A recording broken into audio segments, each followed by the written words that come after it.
Pessoal, boa noite. Eu gostaria de mais uma vez agradecer pela presença de todos vocês. Muito obrigado pelo carinho e audiência de vocês. Já há mais ou menos 1 ano e meio, todas as quartas-feiras, com raríssimas exceções, nós estamos aqui a partir das 20 horas para trazer um conteúdo de qualidade com embasamento científico. Aqui a gente não fala nada com impressão ou com achismo, algo do tipo. E a gente sempre tem a oportunidade de trazer colegas que são experts na sua área de ação. E hoje nós vamos falar de um tema muito importante. Nós vamos falar sobre câncer de intestino. Vocês foram informados que recentemente algumas figuras públicas, né, do nosso país, como Pelé, Roberto Dinamite, eu acho que a Lorena tem outras pessoas, não sei se pode mencionar o nome, que também foram acometidos por essa doença. Eu acho que não tem tanto problema, porque a ideia nossa é trazer informação e conscientização a respeito de um problema tão sério. E lembrar que março é considerado o março azul, Lorena. Não sei se você sabe que é um mês de conscientização, prevenção contra o câncer de intestino. E a gente, claro, não poderia deixar de aproveitar esse momento para unir as nossas vozes com as vozes dos colegas que são especialistas no trato gastrointestinal, principalmente colo, sigmoide, reto. Você depois vai falar mais detalhadamente sobre esse assunto conosco, Lorena. E é um assunto tão importante. Eu estava dando um estudado a respeito de câncer de intestino, Lorena. Pessoal, antes que eu faça a pergunta para a Lorena, deixa eu apresentar a Lorena para vocês. A Lorena Willes Coutinho. É isso, né, Lorena, teu nome? É. Tá bom. A Lorena, ela fez graduação e residência lá no Pará. Depois a Lorena veio aqui para São Paulo, ela fez residência em proctologia, que é a especialidade dentro da cirurgia geral, que trabalha com essas doenças do trato gastrointestinal, principalmente do final do intestino, né? Intestino, reto, sigmoide. Lorena, eu sei que você tem uma agenda muito apertada, eu gostaria de agradecer pelo carinho, por ter dito sim ao nosso convite. E já começamos. Vamos continuar o nosso bate-papo. Olha só, Lorena, eu estava dando uma lida a respeito de câncer de intestino, e segundo a literatura, é o terceiro câncer mais frequente que acomete as pessoas. O primeiro na mulher mama, na verdade, o geral é o câncer de pele. Sim, isso. O primeiro câncer que acontece com mais frequência no nosso meio é o câncer de pele. Aí, nos homens, em seguida, o câncer de próstata. Nas mulheres, o câncer de mama. E aí, sim, vem o câncer intestinal ou do colo, na verdade, né? E teve alguns números aqui, Lorena, que me deixaram preocupados, ó. Segundo o INCA, o Instituto de Câncer, né, no nosso país, olha só, nós temos aproximadamente 45.630 casos novos todo ano. 21.970 de homem e 23.600 em mulheres. E outro dado preocupante, olha só, mais ou menos 20.245 pessoas morrem por causa de câncer. Mais ou menos meio a meio, 10 mil homens e 10 mil mulheres. Aí eu disse, não, a gente não pode perder a chance de falar sobre um tema tão importante e trazer consciência e prevenção. Eu sempre falo que a saúde da visão começa na prevenção. Não é só saúde ocular não, viu, gente? É qualquer tipo de saúde. Qualquer tipo, saúde exato. do trato intestinal, ela começa com prevenção. Lorena, muito obrigado pela sua presença conosco. E eu queria fazer uma pergunta bem simples inicialmente, porque a nossa audiência é formada de pessoas não médicas e pessoas médicas. A grande maioria são pessoas não médicas, tá bom? Fala pra gente um pouquinho só sobre a anatomia e a fisiologia do trato gastrointestinal. Depois você pontua colo, sigmoide e reto, tá bom? Tá. Lorena? Rapidinho, esôfago, estômago, aí depois a gente desemboca na área que é mais afim. Então, só voltando um pouquinho, né, pontuando também que você falou do câncer de intestino, ele recentemente ele passou em terceiro lugar. Ele até pouco tempo ele estava em quarto, ele vem aumentando, tá? E aí, se nós formos observar, entre os que estão em três lugares principais, né, a gente tem o grande câncer de pele e o intestinal, que são dois órgãos que têm contato com o meio externo, né? Então, principalmente o pele, tem solar, o sol e o contato com todas as toxinas e os poluentes. E depois, o segundo órgão que a gente mais tem contato é o trato digestivo, né? Então, a gente tem boca, é o esôfago, estômago, depois vem o intestino delgado ou intestino fino, que aí tem o duodeno, jejunum e o íleo. E aí sim vem o intestino grosso, que é o cólon, o reto e o ânus. E é interessante falar que o cólon, o reto e o ânus, a gente separa realmente porque, apesar da gente tratar como um câncer intestinal, a biologia do câncer, o comportamento e o tratamento são diversos dependendo da localização. Então, a origem, a causa deles também é diferente, tanto do câncer intestinal, do câncer do reto e do câncer do ânus. Perfeito, excelente. Lorena, aquela palavra que a gente não gosta de falar, não é que a gente não gosta de falar, que a gente sabe que culturalmente soa mal aos ouvidos das pessoas, que é a palavra câncer, né? A gente chama de neoplasia, que é um termo mais técnico, aí tem as benignas e as malignas, mas o que a população em geral costuma ouvir falar e que fica com certo receio é a palavra câncer. Sim. Mas se você pudesse falar para a gente o que é câncer, câncer de uma forma geral e depois câncer do intestino, do colo retal. Esclarece para a nossa audiência o que significa a palavra câncer. Bom, o câncer, na verdade, né, o que ele é? Se a gente for usar, né, esse termo popular, e se a gente for usar o termo médico que você falou, o termo técnico neoplasia, é um novo crescimento diferente do normal, do habitual. Então, nossas células, normalmente, eles estão ali, a gente está o tempo todo renovando essas células, dependendo da localização, a gente tem uma renovação em dias, meses, enfim, mas a gente sempre tem uma divisão celular e está trabalhando. E aí, de repente, nessa divisão, nessa nova formação de novas células, pode ter uma célula ali que começa a se desenvolver de forma diferente, de forma errada, e aí ela vai ter um comportamento diferente da célula normal, né? E aí ela tem vários comportamentos de ser agressiva, e aí ela vai, por ela ter esse comportamento próprio de agressividade, de invasão, de crescimento rápido, de crescer, então ela vai crescendo ali, pode pegar a corrente sanguínea, se espalhar, digamos assim. E ela vai destruindo as células boas e consumindo nutrientes das células normais, né, das células boas. Então, é um crescimento de uma célula que era saudável, ela começa a crescer de forma diferente, né? Perfeito, excelente, muito bom, viu, Lorena? Então, agora vamos conversar sobre o câncer do colo, propriamente dito, e vamos falar aquela sequência que a gente costuma falar, né, Lorena? Por exemplo, qual a principal causa de câncer do colo intestinal? Fala pra gente. Porque, em geral, a gente sempre conversa sobre a questão da predisposição genética, sim, que, claro, é a causa que a gente deve levar sempre em consideração. Além dessa predisposição, existem alguns outros fatores que estão associados ao indivíduo ter mais câncer do que outro? É mais frequente no homem, é mais frequente na mulher, a idade geralmente que acomete e quais são as causas? Depois a gente vai falar um pouquinho sobre sinais e sintomas. A causa genética, né, a gente tem que... Geralmente há uma confusão também entre o que é genético e o que é hereditário. Então, nem sempre o que é genético é porque foi passado de pai para filhos e tudo. Então, a gente tem uma causa hereditária, que é essa causa que às vezes a pessoa herda, mas não é a maioria no câncer do intestino. A maioria dos casos de câncer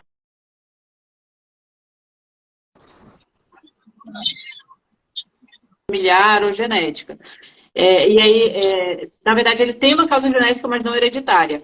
E aí, essa causa, em geral, as causas que vão fazer com que essa alteração daquela célula que a gente falou no início, que ela vai se desenvolver de forma errada, aí a gente envolve a parte alimentar, né? Então, pessoas que se alimentam de alimentos que têm mais carcinógenos, que são substâncias que vão irritar a mucosa, as células do intestino, que são principalmente alimentos ultraprocessados, alimentos, carne vermelha, os ultraprocessados são o peito de peru, mortadela, calabresa, todos esses também, os embutidos. A obesidade. Então, a obesidade é um fator de risco para vários tipos de câncer, inclusive do intestino. É uma causa mais inflamação no corpo, uma causa inflamatória. Então, obesidade, sedentarismo, alimentação, né? Então, a carne vermelha, os processados, os alimentos industrializados em geral. Essa exposição Cigarro, principalmente... bebida, Lorena, influencia também na gênese do câncer? Ou O quê? Fumar e beber. Bebida alcoólica Também, e cigarro. tabagismo, etilismo também. E aí essa alimentação, quanto mais jovem na vida, mais a maior chance de ter o câncer precoce. O estresse também, então, pacientes, pessoas, né, muito estressadas, qualidade de vida, ausência de sono, um sono inadequado. Então, tudo aquilo que faz o nosso corpo também se recuperar melhor, quando a gente prejudica, a gente aumenta também o risco de câncer. Olha só, pessoal, que informação importante que a Lorena está trazendo para a gente, que diz respeito à prevenção da saúde do corpo como um todo, né?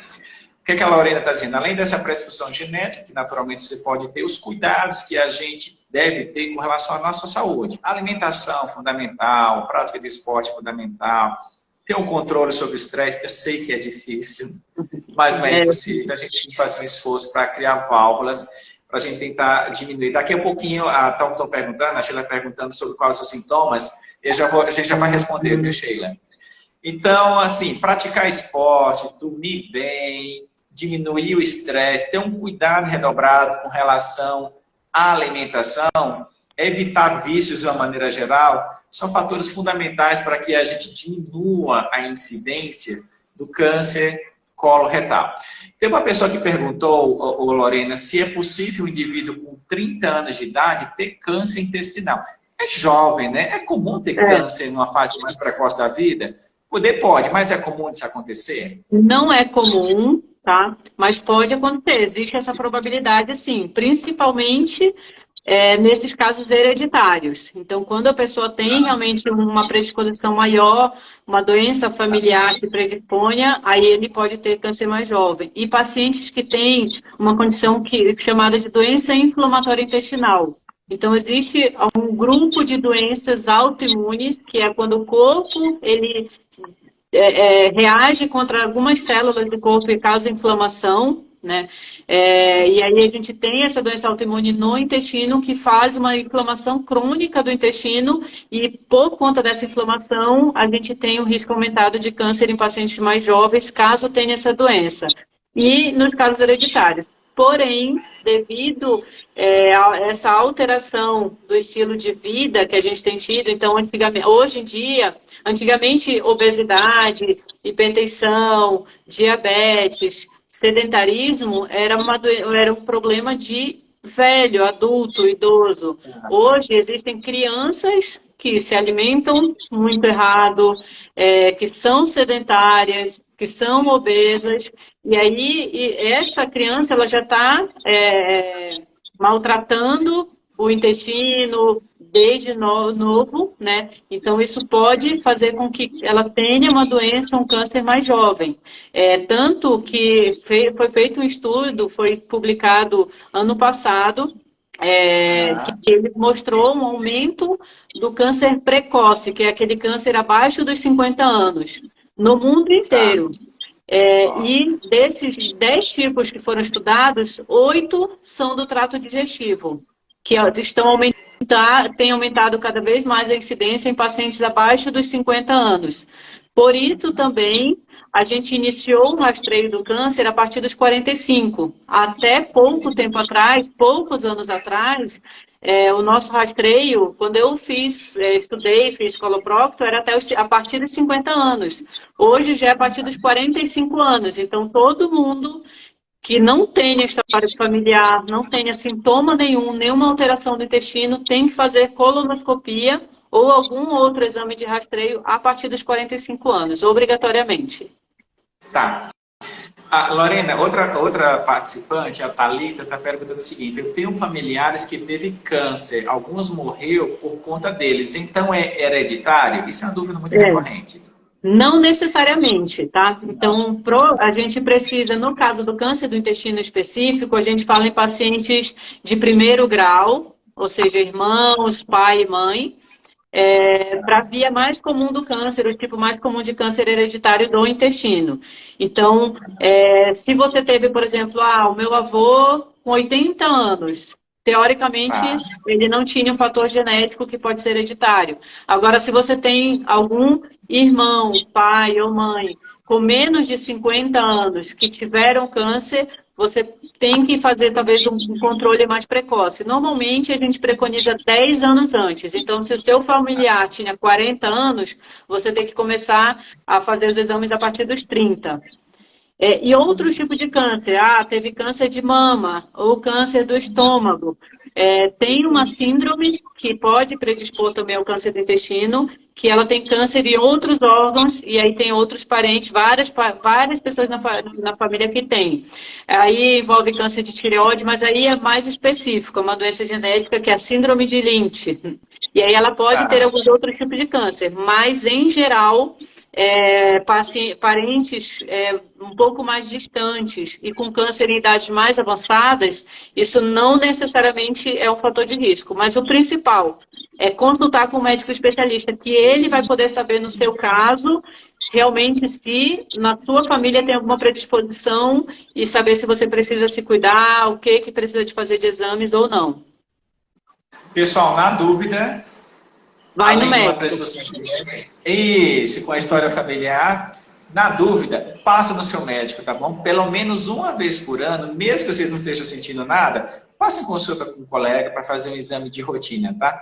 Além dos cuidados com relação à alimentação, com relação ao estresse, com a prática de esporte, os cuidados com a ingestão de medicamentos sem orientação médica, sedentarismo e essas coisas do tipo, passa em consulta com um médico, pelo menos uma vez por ano. Lorena, vamos seguir um pouquinho. Olha só como tem passa rápido. Nós foram 20 minutos, a gente não percebeu. A Rosa está perguntando o seguinte: fiz colonoscopia, foi retirado 3 pólipos, vou retornar com o médico amanhã. E aí, Lorena, é ou não é? Ou tem uma predisposição, ou só um achado que a gente não deve valorizar, ou tem que acompanhar de perto? Não. Pólipos retirados com colonoscopia. O nosso grande objetivo na colonoscopia é achar esses pólipos e retirar. Então, sempre que os pólipos, em geral, eles não dão sintoma nenhum, eles são assintomáticos. Aí a gente vai tem que saber analisar no pólipo o tamanho do pólipo, a quantidade de pólipos. Então, a partir de 3 pólipos, a gente às vezes já tem que fazer um controle mais precoce, mesmo que eles venham totalmente benignos. O tamanho do pólipo, então se ele tem mais que 1 centímetro ou não, e o tipo, que é o que a gente vai ver na biópsia lá o resultado. Aí se é um adenoma de baixo grau, adenoma tubular, adenoma túbulo-viloso. Então, dependendo, a gente vai fazendo uma classificação para a gente ver qual era o risco, mas assim, ter pólipo em si é de certa forma comum na colonoscopia, e o nosso objetivo é justamente achar esses pólipos e retirar eles enquanto eles são pólipos, enquanto eles são benignos, para que eles não virem câncer. Então, os principais cânceres de intestino, eles iniciam como pólipo. Mas dessa fase de ser um pólipo pequeno até virar câncer, em geral, ele pode levar até 10 anos. Então, o paciente, quando ele tem um câncer, ele pode ter iniciado esse pólipo 10 anos atrás. Então, por isso que a gente pede o exame enquanto o paciente não tem sintoma nenhum para fazer esse rastreio. Joia. Vamos seguir em frente, Lorena, que o tempo não perdoa, muito rápido. Olha só, fala pra gente assim, a média de idade, qual o perfil do paciente que te procura no consultório? Sexo, idade e agora? Quais são os sintomas e os sinais mais comuns de uma pessoa que provavelmente está com a suspeita de um câncer coloretal? Tá. No consultório, a maioria dos pacientes que eles vêm estão relativamente, a maioria é mulher, homem em geral tem medo, tem vergonha, não gosta de ir no médico. Então, a maioria é mulheres, mas o câncer ele acomete de forma igual homens e mulheres, o câncer do intestino. E a idade do paciente é justamente essa, ou o paciente está no início, um adulto jovem, que a gente fala 30 anos, e hoje é mais velho, 60 anos, quem procura. Os sintomas de câncer, né? A gente tem sangramento ao evacuar, pode ser um sintoma. A maioria do sangramento é doença hemorroidária, doença superficial, mas eu só tenho como saber quando vem no consultório. Então, é um sintoma, sim, a gente tem que ter cuidado, não achar que o sangramento, todo sangramento é hemorroida. Se não dói, não é hemorroida, ou se dói, é câncer, não tem. Sangramento é igual a consulta com o proctologista, fazer o exame e a gente investigar. Dor abdominal pode ser um sintoma, alteração do funcionamento do intestino, de repente ele era de um jeito, de repente mudou, ficou preso ou ficou solto demais, diarreia ou constipação, intestino preso, dor abdominal, perda de peso, dor ao evacuar pode ser também. Paciente, dependendo da localização do câncer, a gente tem as ínguas que podem aparecer também na região da virilha, que pode ser um sinal também de um câncer do ânus. Se o paciente tem todos esses sintomas, quer dizer que ele tem câncer? Também não, mas ele tem que ir no médico para a gente investigar. Geralmente a gente associa todos esses sintomas e vai avaliando caso a caso, mas a gente só tem como saber, mesmo o paciente passando em consulta comigo, me falando o que ele tem, eu só vou ter certeza depois que eu fizer um toque, que eu pedir um exame, que eu avaliar o caso dele. Muito bem. Então, o paciente chegou com essa história clínica, você coloca na maca, apalpa. É comum você sentir, durante o exame físico, palpando o abdômen, alguma alteração que seja sugestiva ou esse exame não é comum? Tá. Não, a gente examina, é claro, mas não é comum. Geralmente, quando a gente sente, é porque já está muito avançado. Então, o paciente já tem vários outros sintomas. Então, geralmente, quando é um câncer que a gente palpa no abdômen, já é uma coisa mais avançada. Além disso, como o paciente obeso ele tem mais chance de ter câncer, pela própria obesidade, aumento, a gente não consegue palpar tão profundo e a ponto de sentir. Então, na palpação do abdômen, eu não consigo sentir. Se for, a gente faz o exame de toque, tem que fazer durante a consulta. Então, se for um câncer mais baixo, que é já no final do intestino, né, no reto ou do ânus, às vezes no toque, aí eu posso sentir sim. Tá, perfeito. E aí, Lorena, então veio esse paciente com esse perfil, com características clínicas sugestivas, um exame de abdômen físico mais ou menos inocente, exames complementares de rotina. Você já pede de cara assim colonoscopia, pede ultrassom, pede tomografia, pede exame de sangue. Como é que você, então, depois que faz o exame físico, fez a anamnese, exame físico, como é que você dá continuidade, então, aos exames complementares? Se o paciente tem acima de 45 anos, tem que fazer colonoscopia. Se tem alguma história familiar, alguma coisa também que possa a gente pensar, a gente acaba solicitando. Se não, a gente vai analisar, eu faço o exame das hemorroides, que é o exame que a gente faz no consultório, para avaliar, ver se aquele sintoma, aquilo que ele está sentindo, se justifica por alguma doença orificial, hemorroide e tudo mais, a gente vai tratando, ou a gente complementa. O exame padrão ouro, o melhor exame para avaliar a suspeita e a gente ter certeza, é a colonoscopia. Existem outros exames que às vezes são solicitados por outros especialistas, mas que na prática nossa, como coloproctologista, pelo menos na grande maioria das vezes, a gente não solicita, que é a pesquisa do sangue oculto. Em geral, ele é muito bom para outros especialistas ou para a gente indicar quando o paciente tem alguma contraindicação à colono ou ele não está querendo fazer e tudo, a gente faz esse exame. Se ele vier positivo, a gente indica a colonoscopia. Ele vindo positivo também não é diagnóstico de câncer, é só uma indicação de fazer a colonoscopia. Perfeito. E só reforçando, Lorena, que provavelmente hoje o exame de colonoscopia já não é tão desagradável como no passado, o paciente não sente tanto desconforto, a gente tem equipamentos hoje que são bastante maleáveis, são seguros. Dá para fazer esse tipo de cirurgia, geralmente, esse tipo de procedimento geralmente é feito com pacientes sob sedação, porque às vezes, Lorena, você comentou sobre um exame que é um pouco desconfortável, que é o toque retal, mas precisa ser feito. Eu estou chamando esse detalhe, porque tem pessoas ainda hoje que elas não vão procurar um médico, mesmo com alteração no ritmo intestinal, sangramento, perda de peso, dor, porque ela acha que o exame, como o toque ou colonoscopia, vai ser prejudicial de alguma forma. E ao invés de ela fazer esse exame de maneira mais antecipada, para que a gente consiga detectar a doença num estádio mais inicial, vai protelando. E de repente, quando procura assistência médica, a doença já pode estar numa evolução um pouco maior, e fica difícil da gente implementar alguns tratamentos. Só reforça para a nossa audiência a importância, e não precisar ficar com medo, tal, de fazer o exame de toque e fazer o exame de colonoscopia. O exame de toque, em geral, assim, se o paciente está com algum machucado, está com dor, muito desconforto, eventualmente, dependendo como for, a gente posterga, a gente faz durante a sedação, ele faz sedado. O exame de toque também não é para ser um exame doloroso.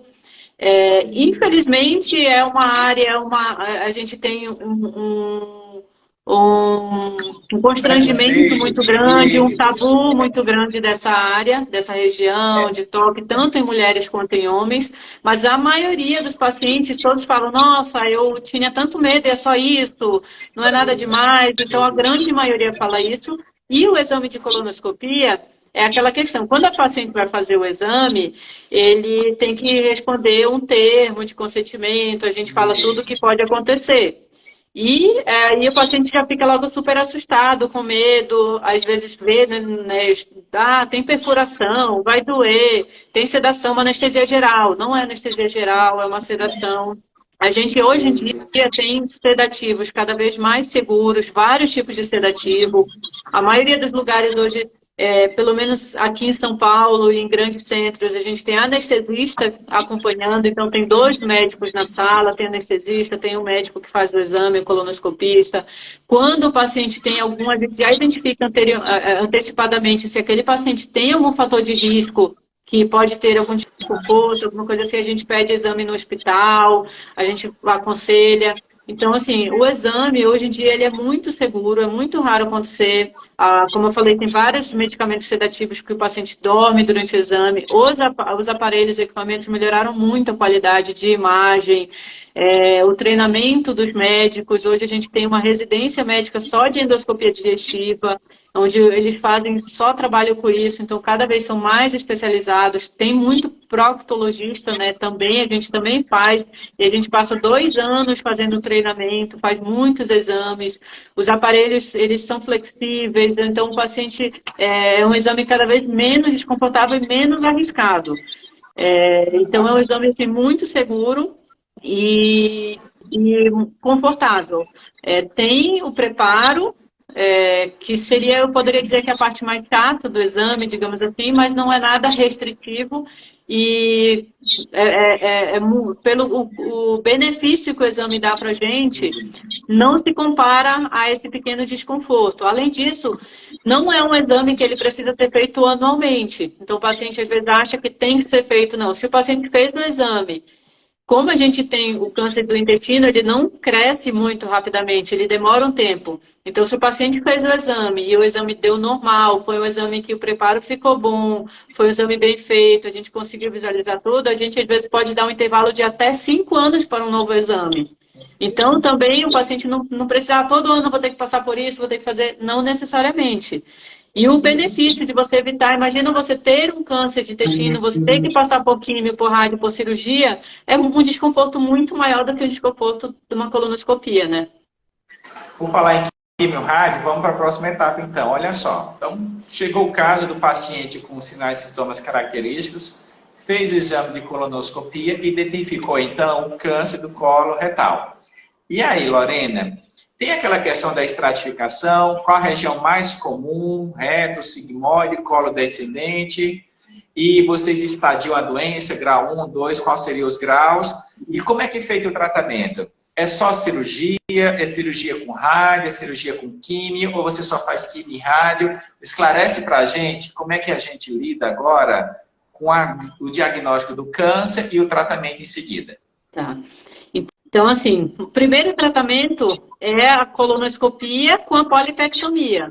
Então, às vezes, esses pólipos que foram retirados, alguns deles já podem ter câncer ali no pólipo, e a polipectomia, a colonoscopia já resolveu o problema. Você não precisa complementar com mais nada. Então, o primeiro tratamento é a própria colonoscopia. Ela pode ser um exame tanto de diagnóstico quanto terapêutico tratamento. Tá, depois o paciente fez, não deu para tirar pela colonoscopia. Aí a gente vai avaliar. O lugar mais comum ainda é no sigmoide, que é uma parte quase no final do intestino, antes do reto. Tá? Mas isso também tem, como a gente aumentou a incidência em outros lugares também. Mas o lugar ainda mais acometido é ali. E aí sim a gente faz o exame de tomografia, faz exames de sangue, a gente vai fazer vários exames para a gente fazer o que a gente chama de estadiamento. Então a gente vai ver qual grau que está o tumor, se ele está acometendo só o intestino, se ele já está maior, enfim. Aí quando o câncer nessa parte acima, né, do reto, na parte do intestino, aí a gente, em geral, parte já direto para a cirurgia. E depois da cirurgia, pode ser que precise só de cirurgia e não precise complementar. Depois da cirurgia, aí a gente avalia se vai precisar complementar com quimioterapia ou não. Aí depende de alguns outros fatores. No caso do reto, a gente, em geral, inicia com químio e radioterapia e faz cirurgia depois. E no câncer de ano, às vezes só radioterapia e quimioterapia. Duas perguntas, foram 33 minutos. É muito legal, não é, Lorena? O tempo passa muito rápido. Quando o assunto é interessante, a gente não consegue. Olha só, o pessoal lá da região norte e nordeste, o pessoal de São Luís, o pessoal de Santarém, tá mandando um beijão para você, viu, Lorena? Teus contemporâneas. Olha só, Lorena, prevenção. A gente conversou um pouquinho, só queria mais uma vez reforçar a importância. Se eu tivesse que resumir, acho que a questão da prevenção seria: passe em consulta com o seu médico pelo menos uma vez por ano, mesmo que você não sinta nada. Paralelamente, os cuidados com relação à alimentação, prática do esporte, diminuir estresse, dormir de maneira correta, coisa do tipo, tá bom? Lorena, quando eu penso no futuro, com relação ao câncer em geral, eu fico assim imaginando, porque hoje essa é uma pergunta que eu geralmente faço para todos os nossos convidados no final. A gente está vivendo uma das maiores revoluções, provavelmente a revolução da informação, a revolução digital. Hoje em dia a gente fala de Big Data, a gente fala de metaverso, inteligência artificial, assim, provavelmente a gente não vai conseguir mais tirar essa tecnologia da nossa prática, né? E aí eu fico pensando com relação ao futuro. A gente teve um genoma que era um projeto interessante, que a ideia seria a gente tentar mapear toda a genética do ser humano. E quem sabe eu fiquei imaginando, sabe, Lorena? Sei lá, eu consigo tirar uma gotinha de sangue, estudar o genoma do indivíduo e saber o quanto ele tem de predisposição para ter, por exemplo, um câncer coloretal. Considerando essas questões, Lorena, quando você olha para o futuro, o que é que você consegue enxergar no futuro do câncer coloretal? Sinais e sintomas praticamente vão ser o mesmo. Não sei se a gente vai ter alguma ferramenta diferente em termos de diagnóstico, mas eu fico pensando, quando a gente imagina como a medicina vai lidar com o tratamento do câncer coloretal. Dá para você compartilhar um pouquinho com a gente o que é que você espera do futuro? Olha, eu não consigo pensar em algum exame, por exemplo, melhor do que a colonoscopia por enquanto, tá? Mesmo recente. A gente já tem a colonoscopia digital, que é aquela que o paciente faz uma tomografia e reconstrói. Só que a gente precisa estar lá no intestino e retirar aquele pólipo ou aquela lesão, né? Quanto à questão eu acho que a gente já está tendo de uma certa forma, por mais que isso vai ser mais lento, uma revolução, de a gente entender que o nosso estilo de vida, a gente precisa modificar, é muito importante. Então, acho que a minha geração, a que está vindo, principalmente, já parece que está tendo uma preocupação maior com a poluição, com os hábitos de vida. Eu espero que isso e aí vai reverter, mas eu assim não acho que é muito, não vai ter assim outra solução a não ser a gente mudar os nossos hábitos de vida. Perfeito, excelente. Lorena, já se foram quase 40 minutos e infelizmente a gente precisa encerrar. O pessoal do Macapá também está mandando oi para você, prestigiando esse evento. Oi, eu queria legal. Eu queria assim, ó, muita gente participando, muito legal. Eu só queria falar mais claro. Que a gente falou muito do câncer do intestino, e aí eu queria falar que outra causa principal do câncer de ânus, que é o HPV. Então, a gente tem aumentado um pouco. Hoje a gente tem a vacina do HPV para as meninas e meninos antes de iniciar a idade sexual. Isso é importante porque o HPV aumenta o risco do câncer de colo, de útero, de pênis e o câncer anal. Além de poder ter também câncer de esôfago e da orofaringe. Então, é muito importante ter esse cuidado, e todas as mulheres que têm histórico ou já tiveram de HPV de colo de útero também consultar com o proctologista e fazer o exame para a gente avaliar o ânus para prevenir o câncer de ânus. Joia, perfeito. Lorena, um monte de gente perguntando, eu preciso passar em consulta com a doutora Lorena.